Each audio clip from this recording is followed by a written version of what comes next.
Nous allons parler de deux sujets. Premièrement, de l'accompagnement à la mobilité des seniors et deuxièmement, de ce qu'il faudrait faire dans l'idéal pour cette mobilité des seniors avec notre invitée qui connaît bien le sujet, qui est Florence Gilbert, qui est la directrice générale de WeMove. Bonjour Florence. Bonjour Frédéric, merci beaucoup de m'inviter aujourd'hui.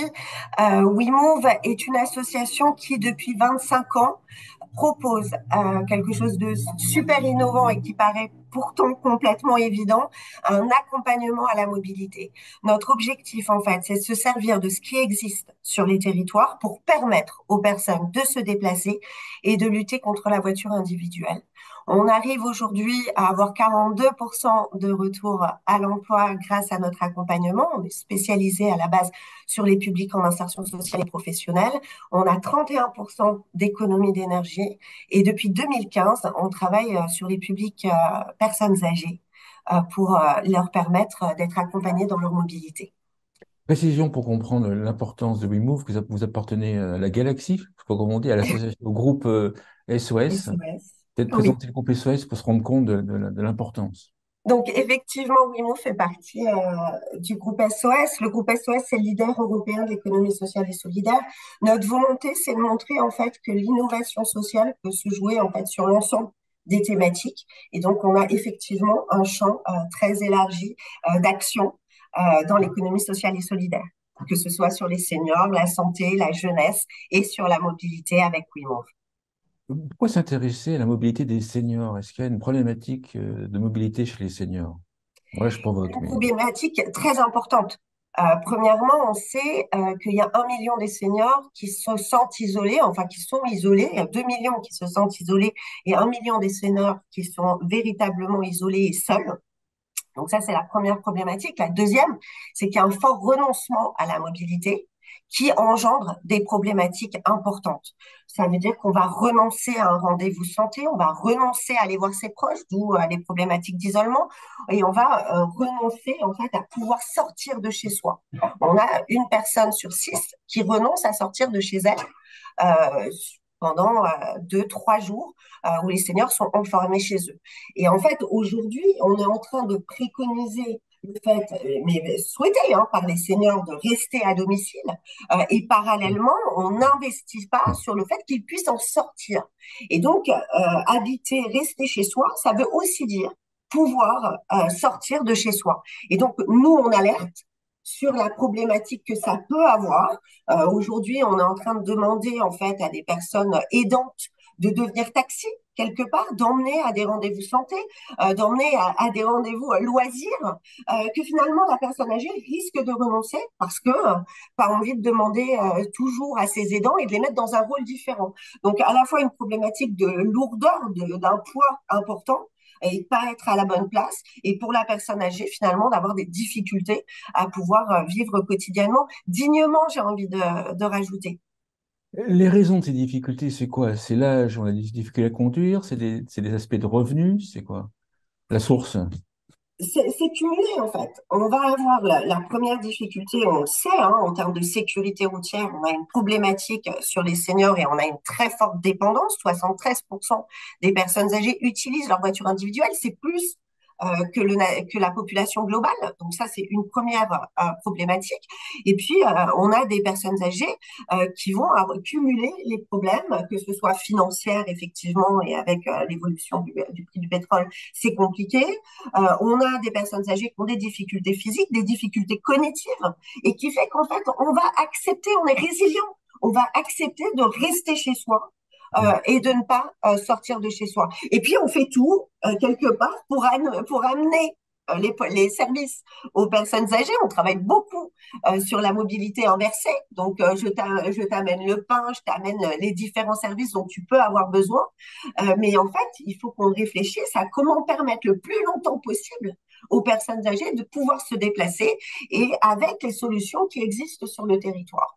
Donc nous, on préconise de développer les métiers, de professionnaliser, de développer les métiers d'accompagnement à pouvoir sortir de chez soi que pour aller à un rendez-vous santé, pour pouvoir faire ses courses, etc., etc., pour garder une mobilité à la fois physique et cognitive. Donc, il y a deux étapes, hein. Il y a la personne qui ne sort pas de chez elle, mais qui pourrait le faire et donc qui a peur, qui n'a pas confiance en elle. Et donc là, avec les métiers d'accompagnement, le métier qu'on a créé chez WeMove de conseiller mobilité, on peut lui apprendre à ressortir de chez elle et à rester autonome le plus longtemps possible.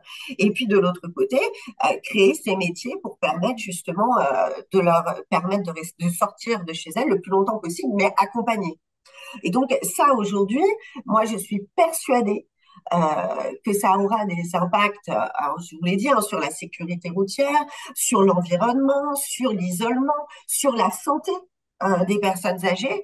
Et en fait, il faudrait qu'on puisse faire des études pour prouver l'impact et pour permettre de montrer qu'on va faire des économies en développant ce type de métier. Puisqu'on m'amène souvent le fait que la mobilité, ça a un coût, l'accompagnement, ça a un coût. Oui, mais je suis persuadée qu'en fait, on y gagne beaucoup plus à développer ce type de solution.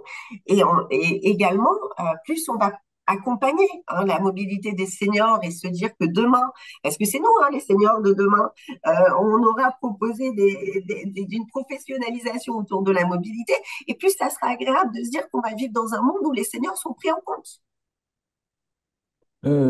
C'est plus un phénomène rural ou ça existe également au niveau urbain? Je parle des problèmes de mobilité pour les seniors.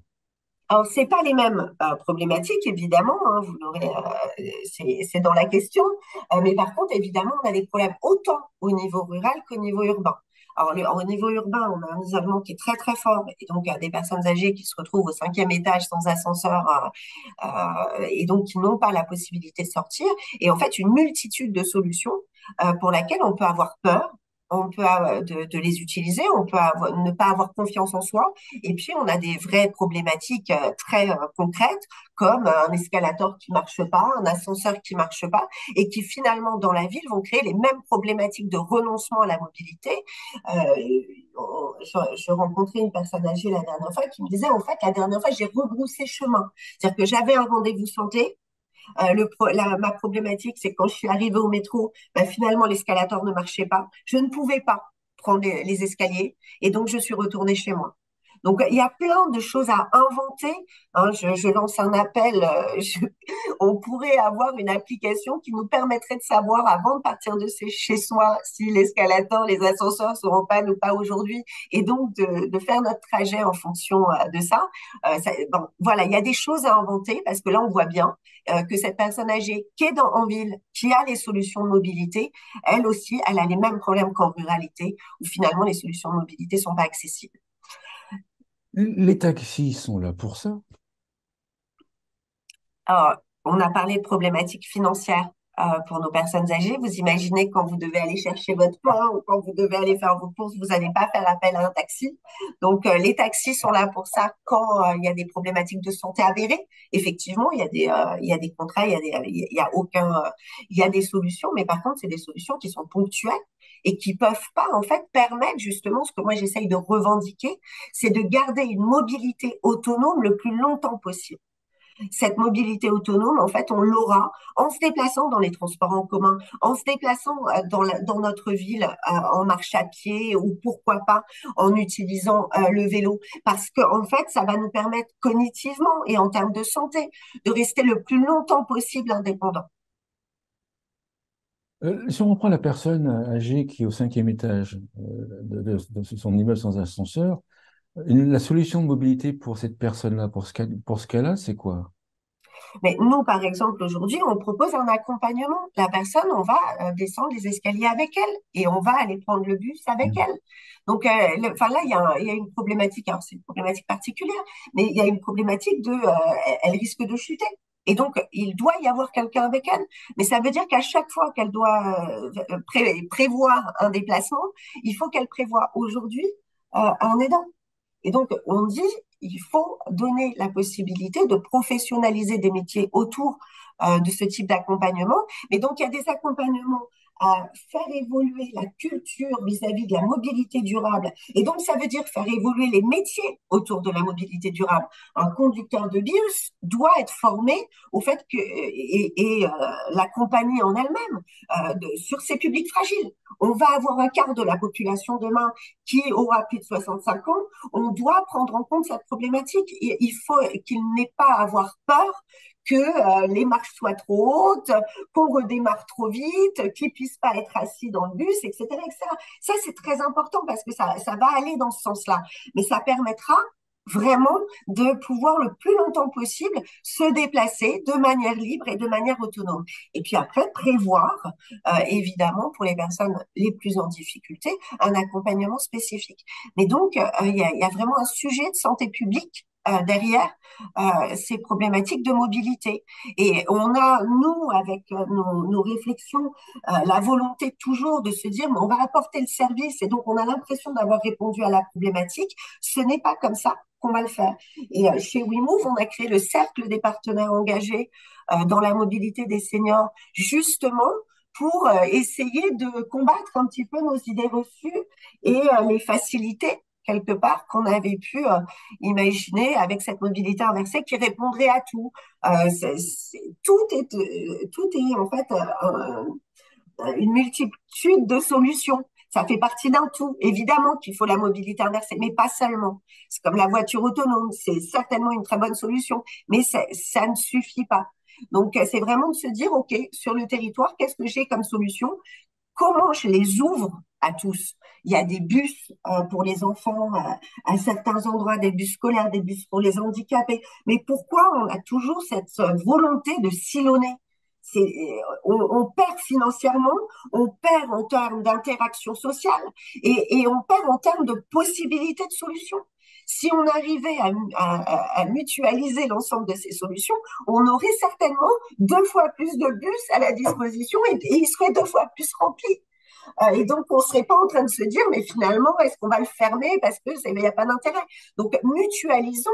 Et nous, ce que l'on préconise, c'est que dans tous les schémas, transports, les collectifs qui travaillent sur ces solutions-là, que les personnes âgées, que les personnes qui travaillent dans le social globalement puissent être représentées pour donner leurs informations, dire leurs difficultés et qu'on puisse les prendre en compte et mutualiser les actions. Et sincèrement, comme ça, on gagnera de l'argent.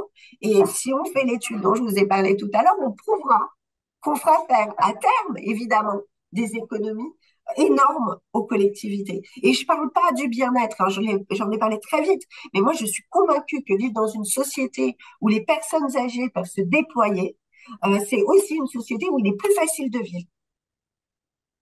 En vous écoutant, il y a la formation de métiers existants, à la prise en compte des populations concernées, notamment l'exemple du chauffeur, par exemple, d'un bus. Donc la Et, formation des métiers existants, oui, tout à voilà, fait. ouais. Et après, il y a des métiers. Est-ce qu'il y a des métiers à créer? Oui, tous les métiers d'accompagnement à la mobilité, ces métiers de conseiller mobilité qui sont là pour former dans un premier temps, informer par exemple sur l'application qu'on créerait sur les escalators. Bon, ben, il faut la créer avec nos personnes âgées et puis après, il faut leur apprendre à l'utiliser. Vous savez, en France, on a 20% des personnes qui ne savent pas ce qu'ils ont autour d'eux comme solution de mobilité. 20% qui auraient besoin de conseils et d'informations sur ce qui existe comme solution de mobilité. On a le même problème chez les personnes âgées. Donc oui, il y a tous ces métiers d'accompagnement à la mobilité qui, pour moi, sont pour les personnes âgées, sont pour les demandeurs d'emploi, mais sont aussi pour tous les 13 300 000 personnes dont je parlais tout à l'heure qui sont aujourd'hui en précarité mobilité, qui sont ultra dépendants de la voiture individuelle et qui demain vont avoir une difficulté pour pouvoir se déplacer parce que le gasoil va encore augmenter, il faut qu'on ait la capacité de les accompagner. Ce métier de conseiller mobilité, il est extraordinaire parce qu'il a à la fois la possibilité d'accompagner les bénéficiaires, de leur montrer ce qui existe, de les former à ce qui existe. Et je crois on s'est tous retrouvés un jour ou un autre face à une application, soit de covoiturage, soit d'autopartage, sur laquelle on avait besoin d'un petit coup de pouce. Il faut vraiment penser que toute la population a besoin de ce petit coup de pouce. Et puis, parallèlement à ça, il va falloir être en capacité d'accompagner. Moi, on fait une action que je trouve extraordinaire, c'est on forme les personnes dans les quartiers politiques de la ville à faire du vélo. En fait, on s'aperçoit que tout le monde ne sait pas faire du vélo. Donc, il faut former former. Mais une fois qu'on a formé et une fois qu'on a mis à disposition un vélo à une personne, eh ben, on s'aperçoit aussi qu'on va pas l'utiliser pour aller au boulot parce que ça reste un transport dans notre tête de loisir. Et ben, en fait, nos conseillers mobilité, ils vont accompagner la personne dans les premiers trajets à utiliser ce vélo. Et c'est comme ça qu'on arrive à lever les freins. Donc, ça demande du temps. Mais par contre, regardons les économies que ça nous permet de faire, surtout les effets que ça a en termes de santé, en termes de sécurité routière, en termes d'environnement. Si, Et puis, excusez-moi, juste ce métier de conseiller mobilité, il est vraiment hyper intéressant aussi parce qu'il permet de donner des informations sur la public fragile des territoires aux collectivités. Et donc d'avoir conscience que, par exemple, si le bus de 7 heures du mat, il n'est pas utilisé à tel endroit, ben c'est peut-être parce que il y en a pas pour le retour, c'est peut-être parce qu'il est trop tôt par rapport à une zone d'activité. Enfin, et on a plein d'informations chez WeMove grâce à l'accompagnement de nos bénéficiaires qui pourraient être intéressantes pour les autorités organisatrices de mobilité qui prennent les décisions sur les fréquences et les solutions adéquates. si je dirige une collectivité, si je suis maire d'une ville, je commence par où, en fait? Parce que pour moi, ça me paraît gigantesque, hein, les trucs à faire. Je Alors, commence par où? pour moi, pas du tout, Hein. hein. La première chose, c'est il y a une conférence des partenaires qui a été proposée dans la loi d'orientation des mobilités, qui est en train d'être mise en place, qui a été vraiment axée sur le social. Les personnes âgées, les différents publics en fragilité n'ont pas été intégrés. Moi, je pense que la première chose à faire, c'est d'avoir un collectif, en fait, avec l'ensemble des acteurs qui se déplacent sur le territoire, et donc pour comprendre les besoins de ce territoire. C'est donc vraiment impliquer ces populations fragiles, donc par le représentant des usagers, à l'intérieur de ces comités pour faire remonter les informations. Il y a aussi aller dans les villes avec des seniors, faire des maraudes pour comprendre ce qui marche pas, quelles sont les difficultés, et pouvoir, dans ces cercles, les faire remonter. Et puis après, on a dit former les différents métiers à la mobilité inclusive et à ces problématiques. Donc évidemment, hein, Frédéric, ce que j'entends dans ce que vous dites, c'est que oui, on a deux étapes. On a une étape en fait sur ce qu'il faut créer maintenant pour bouger demain. Donc ça veut dire que dès qu'on crée une solution de mobilité, on la crée en conception universelle, comme on fait en Danemark, en prévoyant en fait la personne la plus en fragilité. Par exemple, c'est des diagnostics mobilité, c'est avoir de la mobilité, des formations à la mobilité durable dès petit.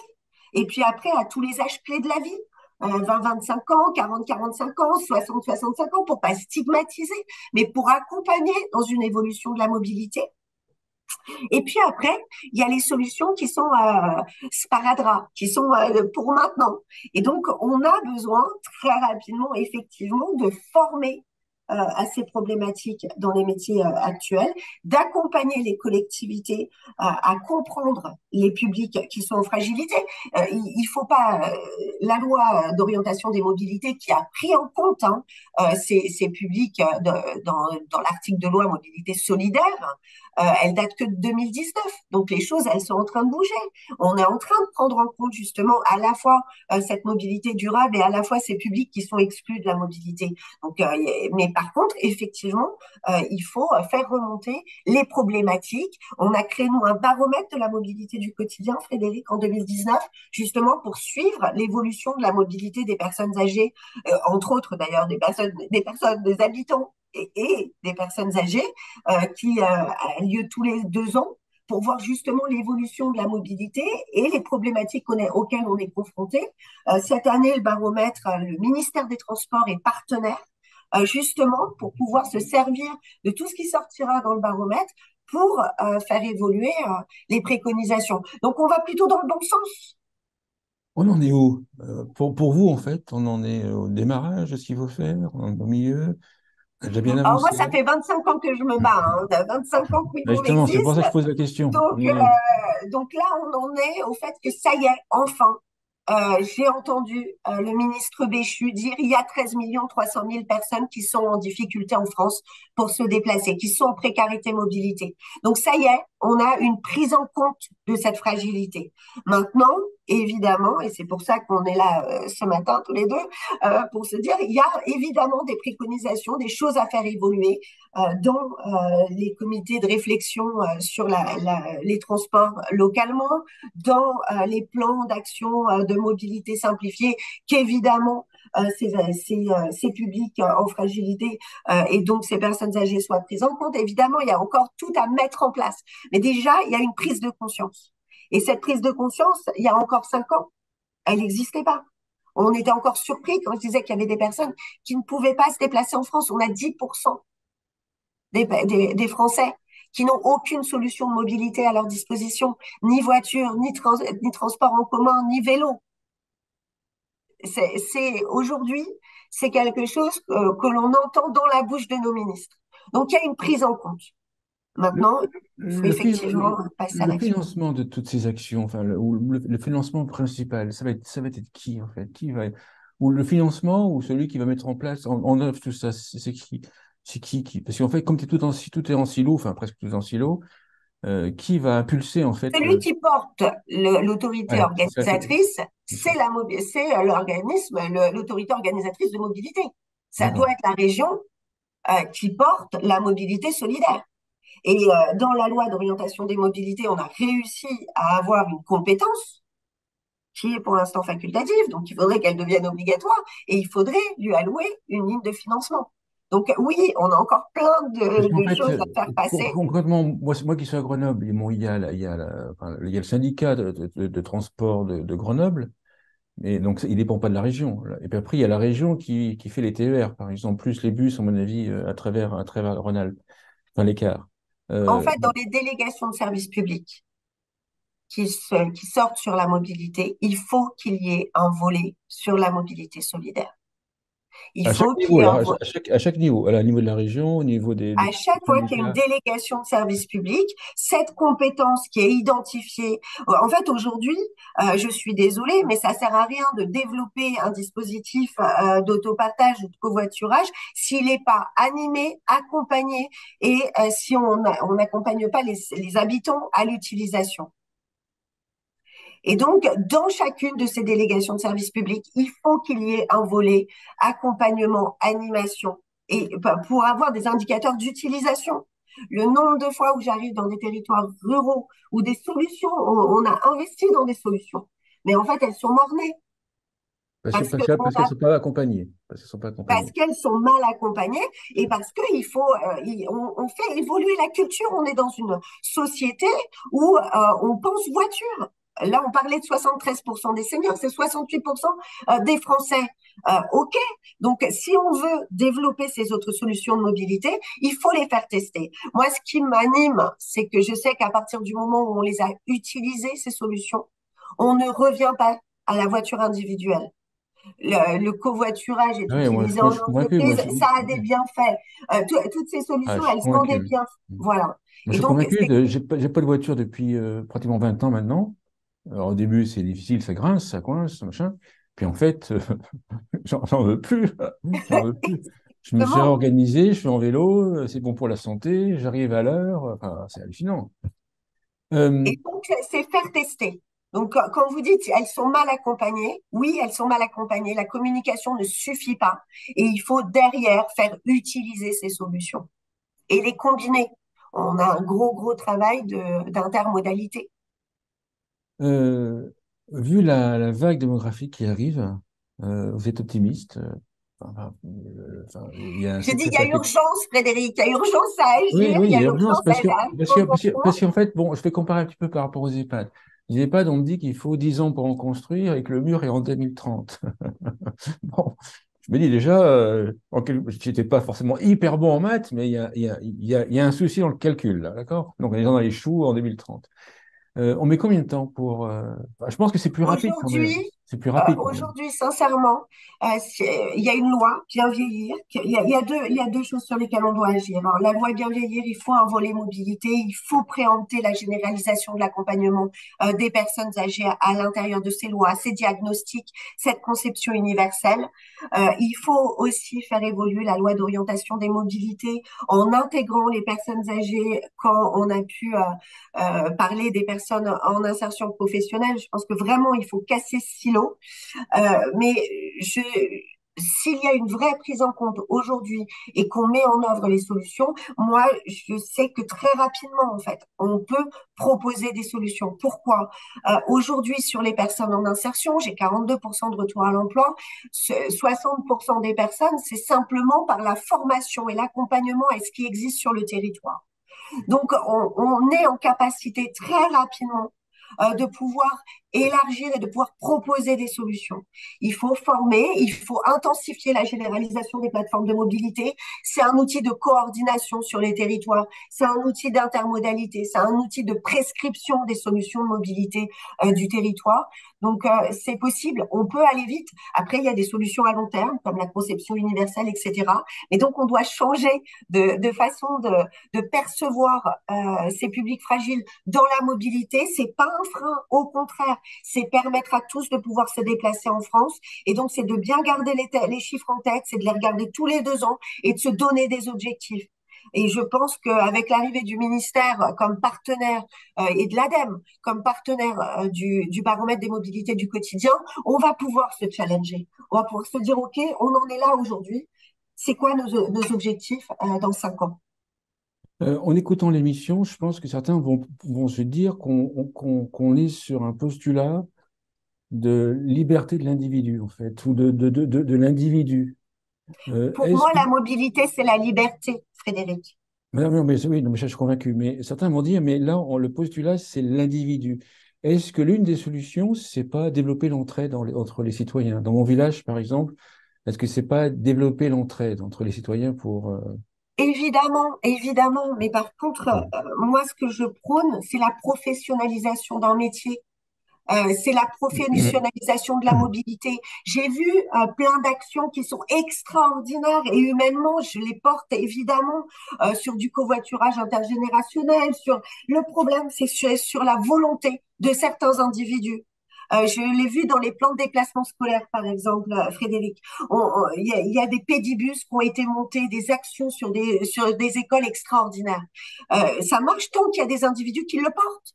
Moi, je ne Bon, veux ok. plus qu'on soit soumis Une sorte, alors, ça ne veut pas dire oui, qu'il oui, faut oui, pas. oui, que la liberté de mobilité soit soumise à un aléa de volonté de ceux qui participent au projet. C'est C'est ça. trop facile. C'est ce que je veux C'est faire. trop facile de dire, regardez cette action, il faut la développer partout. Mais vous, moi, est-ce qu'on a le temps, justement, alors qu'on en aurait énormément la volonté, d'aller accompagner nos seniors sur les territoires? Oui, évidemment.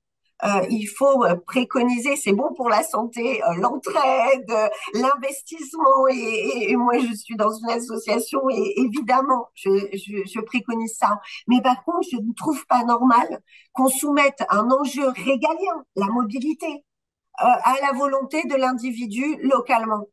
On a des personnes âgées extraordinaires sur nos territoires qui essayent justement d'être dans l'entraide, d'aider même les jeunes à se déplacer, etc. La problématique, c'est quand cette personne âgée, elle peut plus se déplacer, qu'est-ce qu'on fait? Moi, je pense aujourd'hui qu'on doit remettre tout le monde sur la mobilité au bon endroit. Et donc, qu'un aidant ait envie d'aller à un rendez-vous santé avec son père ou son grand-père parce qu'il veut être à ce rendez-vous-là, je trouve ça extraordinaire. Par contre, lui donner l'opportunité pour d'autres rendez-vous qui sont peut-être moins importants, de pouvoir déléguer cette mobilité à un professionnel sans être coupable, je trouve que c'est normal qu'en France, on propose ça. Une conclusion ou un point que vous voulez rajouter? Si je devais dire quelque chose en conclusion, c'est que véritablement, la mobilité, c'est un enjeu dont on doit s'emparer aujourd'hui et qu'on a la possibilité de pouvoir agir et de pouvoir agir pour le bien de tous, à la fois sur l'environnement, à la fois sur la sécurité routière, à la fois sur la santé publique, à la fois sur l'isolement. Je vous l'ai dit, vous avez l'impression que je rabâche, mais sincèrement, c'est quelque chose de transverse. Ça permet la liberté de tous. Et je pense que c'est vraiment essentiel qu'on regarde les économies qu'on aurait à investir dans cette mobilité pour pouvoir demain proposer des solutions qui soient accessibles, intermodales et qui permettent d'aller dans une vraie transition écologique et solidaire. Merci Florence. Florence Gilbert, vous êtes directrice générale de WeMove. Merci beaucoup. Merci Frédéric.